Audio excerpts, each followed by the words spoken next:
this time I really wanted to talk about something that affected me and I never saw it coming. I never thought it would happen to me. For years, basically like over 10 years, I struggled with depression, and I realized that I had it since I was little. Maybe because of the way I was raised in my environment. However, I didn't realize that I was depressed and I was going through that was affecting me until I was an adult.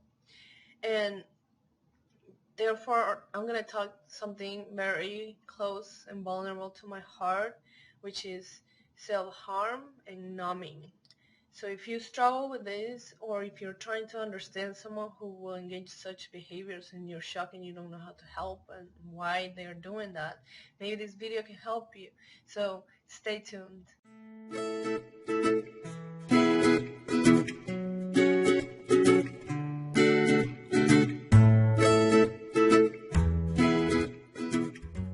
So first, I would like to share a little bit on how depression really feels like, because it's something that you can't see outside. Sometimes you can tell. For example, with me, you could tell if I didn't shower for days and my hair was greasy and I didn't have makeup on and I was just dragging. Sometimes that was a sign that I was going through depression. It's very hard to point out because it shows up differently for everybody, and sometimes it could be clinical and very severe and complex. Sometimes it could be something we could be depressed and we're not really aware of it, or we're trying to suppress it. Briefly, one example will be one way that it manifests because it shows up differently, and that's why I highly recommend a lot of affirmations, because I recall having like someone whispering in my ear all these horrible things. Now, that was one way. Another one that happened recently was that I had like a foggy view. I felt like my guts were pulled out of me. I could feel my bones hollow, like they were hollow inside, they were hurting from the inside. And I felt so fed up and depleted, and the stress was showing like vibrations, like wires coming out of my hands and feet, like electricity. And inside, I felt like inside I was screaming, like shouting, like at the top of my lungs inside, but it was inside. But outside, I couldn't even like open my mouth and say anything. So it's like you're a prisoner. It feels like you're a prisoner of your mind and your body. And this powerless and helplessness is tormenting you. It's like a mental agony. Sometimes maybe you're not depressed, but you're highly sensitive. So you experience the world in higher sensations than most people, externally and internally. So you hear sounds more loudly, you are more overwhelmed sensitively with your senses, and internally you're very sensitive to what people say and your surroundings. So you might just be highly sensitive too, highly sensitive person. So all of this overstimulation, it's exhausting, and that's why sometimes you might end up resorting in wanting to numb or self-harm, because it's just too overwhelming. I had a time that I used to drink to numb because it was a quick fix, but it was superficial. And the same happened when there was a time that I would self-harm, and it was superficial. It doesn't make the pain go away. It doesn't find the cause. You're just adding a layer on something underneath that needs to be resolved. And that's why I'm inviting you and sharing with you openly that if this is you, yes, I've been there, and it is an unhealthy escape, because in the long term it has more pain. It's going to bring you more pain, and it's not going to resolve. So anything, if you're coping in any way, in a way that you're self-harming, you're self-sabotaging yourself, you're directing anger inward, you are self-destroying yourself in your life, know that that's not the way to go. Though it might work in the short term, because I know that maybe it has saved our lives at some point because we were so distressed. But let it be just that. Like, it just helps you survive, but that's not the way to live. That's not a go-to. And below you will find links if you want a voice that you want to get help for it, because don't wait for anyone to notice. Don't wait for anyone else to do it for you. Speak up. I always say speak up and do something for you. You matter, and even if you don't think you do right now, you do, and your life might change and you will get better in the future. Even if you can't see it right now, even if you don't believe me right now, it's a fact. It will happen if you take baby steps. So we usually resort to these things because we want to take the edge off, or we don't want to feel that we're so exhausted, right?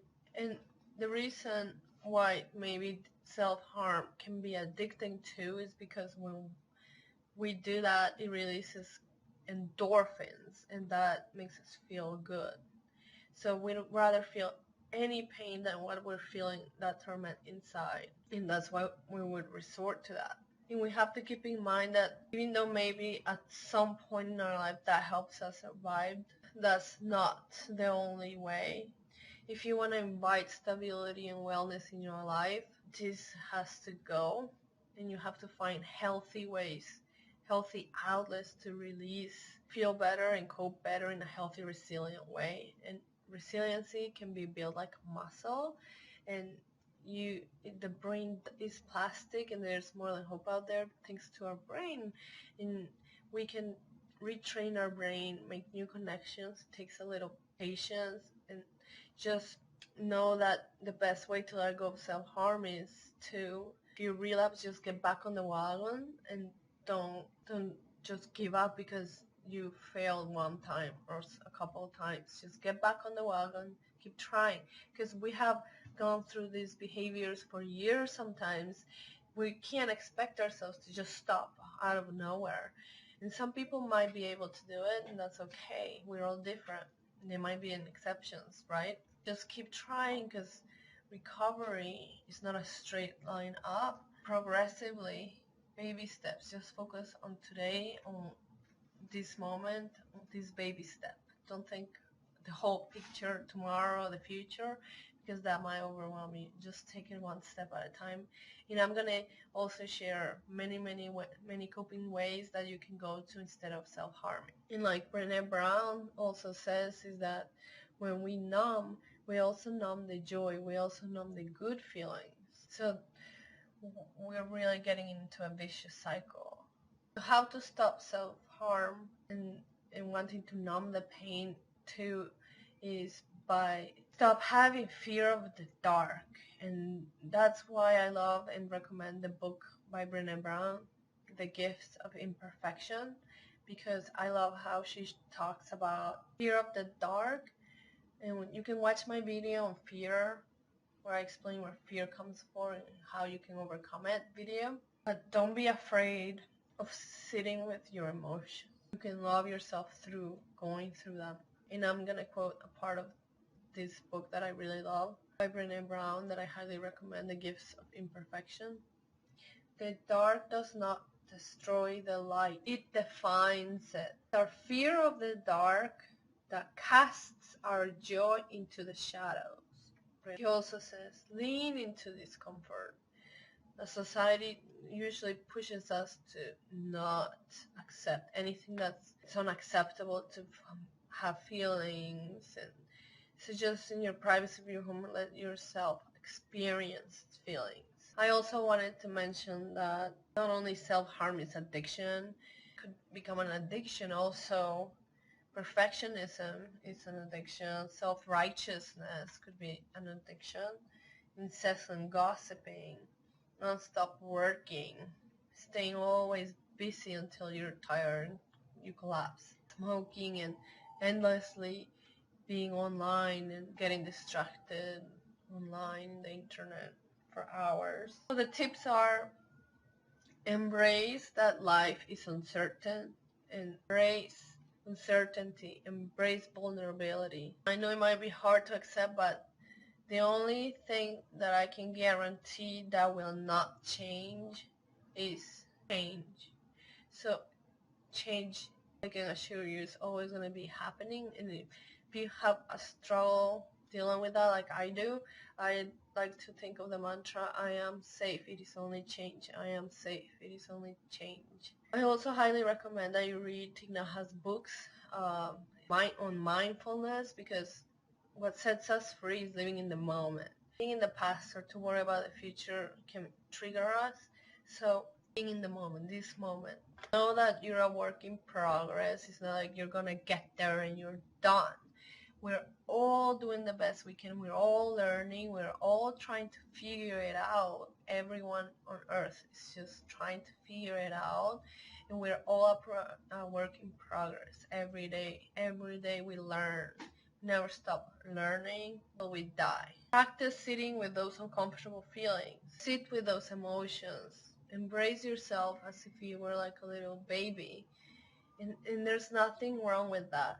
You can sit with your emotions and at the same time have some aromatherapy oils, some essential oils to self-soothe, have a tea, or just wrap yourself around a warm blanket.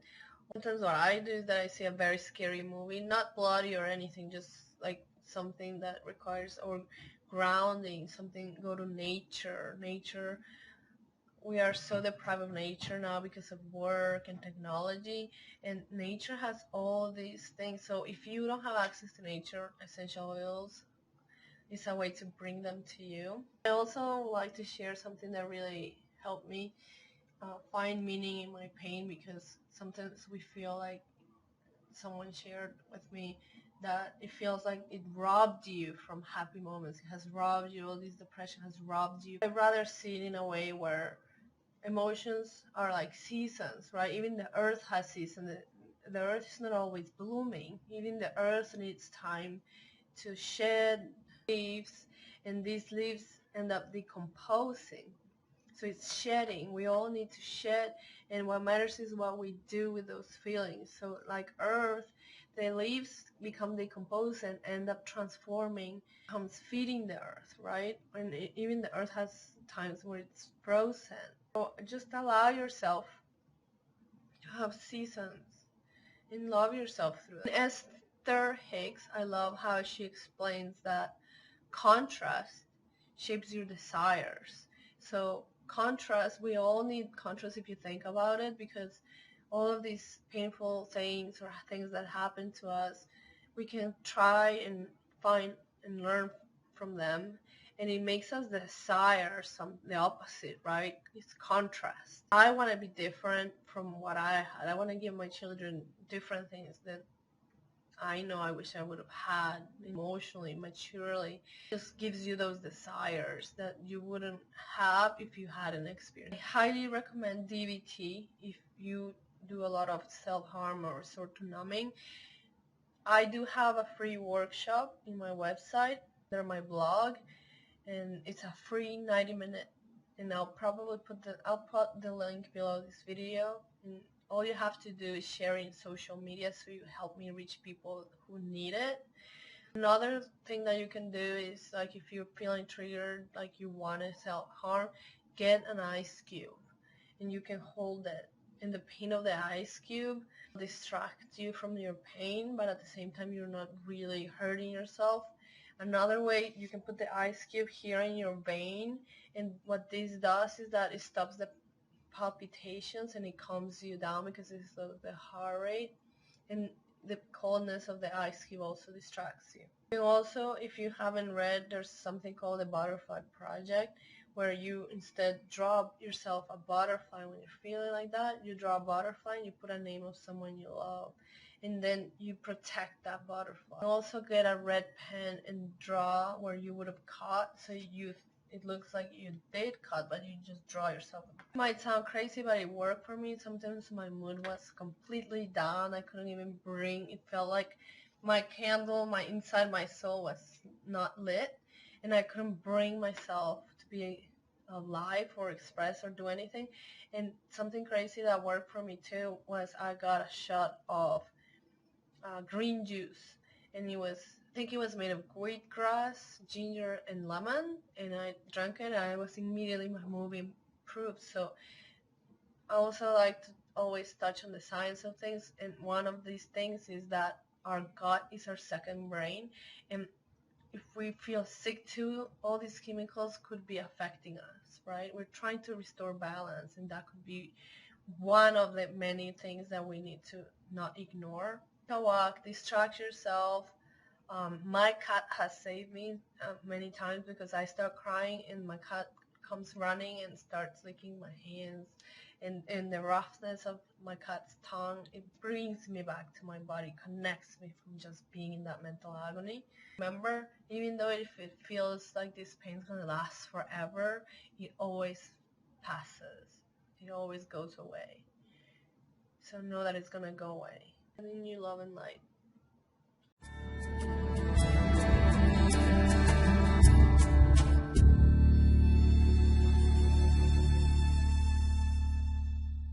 Don't forget that I also offer free resources.